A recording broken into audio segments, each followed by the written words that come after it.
Hi, what's up everyone, GCROCK here and welcome to today's video. Since the throwback event, I've been uploading these Legacy Manhunt missions I've been doing for the projects over on my VODs channel. I've been sharing them here on the community tab on the channel as well, and a few of you have been watching the videos and asking me what build have I been using to do these missions. I've been doing them all on Heroic and Solo. I've had the global event on at times as well. So I thought today I'd just share this build with you because some of you are saying that you're struggling with these on Heroic and you wouldn't mind giving my build a try. So I'm going to share it with you today. It's not perfect. It's not the best build in the world, so there's no need to tell me that in the comments. But it is something that I like to use, and I use it for a lot of solo Heroic content. So it's obviously a 4-piece striker build because who isn't using strikers right now? We're going to start with specialization. I'm using the gunner specialization, 1 for the rate of fire, but 2 for that little bit of armor on kill that I get. I get 10% from that. We've got a riot foam grenade as well, this specialization, which is great when you need it, especially for when you're doing things like the Schaefer Legacy Manhunt mission where you get that surprise hunter and you want to stick the hunter in place or something like that. Very ideal. St. Elmo's is my main. I do have a fully expertise now. I'm not sure if you saw my tweet the other day or the post on the community tab, but I've got some max expertise for the first time. I've never been at max expertise, so we have started maxing out some weapons. I got me St. Elmo's here with an extra 26% weapon damage, which obviously helps a ton.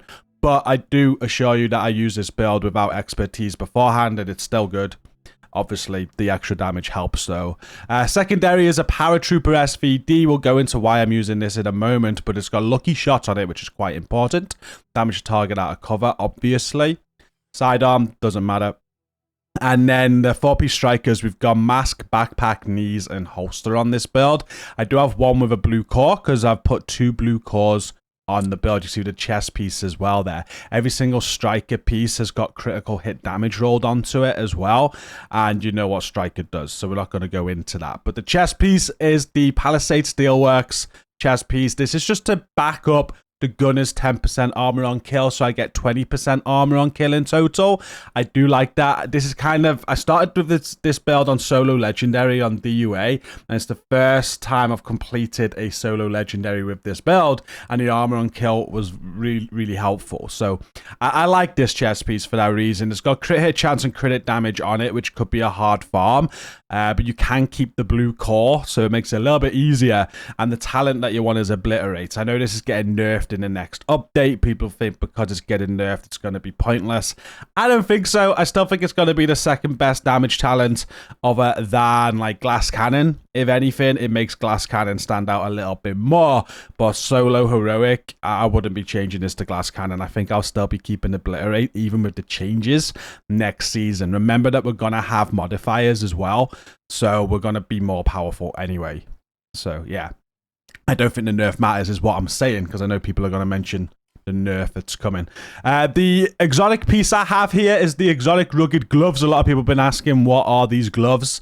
They're the rugged gloves. They are great, and they work with the Paratrooper SVD and the Lucky Shot. So basically what I'm using these for, and it was originally for the Legendary, okay, that I was doing the solo Legendary, but it works on this Heroic content as well. If I get myself into a pickle, for whatever reason, I can just sit in cover and blind fire, either with my St. Elmo's, which blind fires quite well, or the Paratrooper SVD, which is probably the best blind firing gun in the game. Match that with the rugged gloves, and it becomes even better.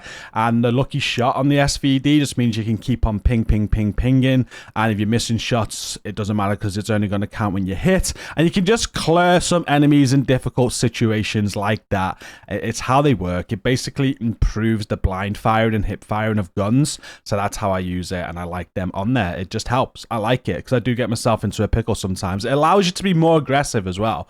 You can really be aggressive because as long as you know you got some cover to sit into, you can always blind fire when you do get into trouble. I use the Banshee as one of my skills, which comes with the gunner specialization as well. This again adds some crowd control if I need it. A revive hive because I do go down quite a lot. I have 2 different playstyles. I have a playstyle when I've got the revive hive active where I'm a bit more aggressive, and if I go down I will take my time until it comes back and I'll chill out a little bit more and be a bit more at range. And you know, these weapons are perfect for range as well. But that's the build. If we take a quick look at the stats, it's only 40% critical hit chance. So here I know people are going to say in the comments, 40% critical hit chance. Pass. That's fine. I don't mind dropping critical hit chance. Obviously, I prefer 60, but 40's fine for me. You know, if you want 60% critical hit chance, just drop some mods. Like I've got on my build, we have mods, 3 mods on the build, which are all critical hit damage on the mask, backpack, and on the chest. So if I want to max out my crit chance, I could just change them for some crit chance instead, and I can get that higher. But I would then it'd have the trade-off of having lower critical hit damage. So that's really up to you. If you don't want the rugged gloves, what you could do as well is you could take out the rugged gloves and you could throw on the coyote mask, and then you could bring in some striker gloves. That's another option with this build that you could do. And yeah, it's still going to run exactly the same. You're just not going to be as effective at that blind firing situation that I was talking about if you do use that playstyle. That playstyle, the rugged gloves really helps. Whereas if you're not going to be playing that playstyle, it actually makes sense to remove them, go with the striker gloves, throw on a coyote's mask, because then obviously that's going to improve your crits then and your overall damage. What I would say is don't forget sustained damage is damage. So these gloves, although I'm losing a bit of damage through crits and things like that, I am able to keep more sustained damage with them by having that ability and playstyle to keep on shooting when I'm in cover by blind firing. You know, if you don't have that ability, say, then you're going to be recovering. You might need to get out of a sticky situation. You're not doing the damage, whereas these enable you to sustain damage in those situations. So it's whatever you want, really, but that is what the stats look like, and that's pretty much the build.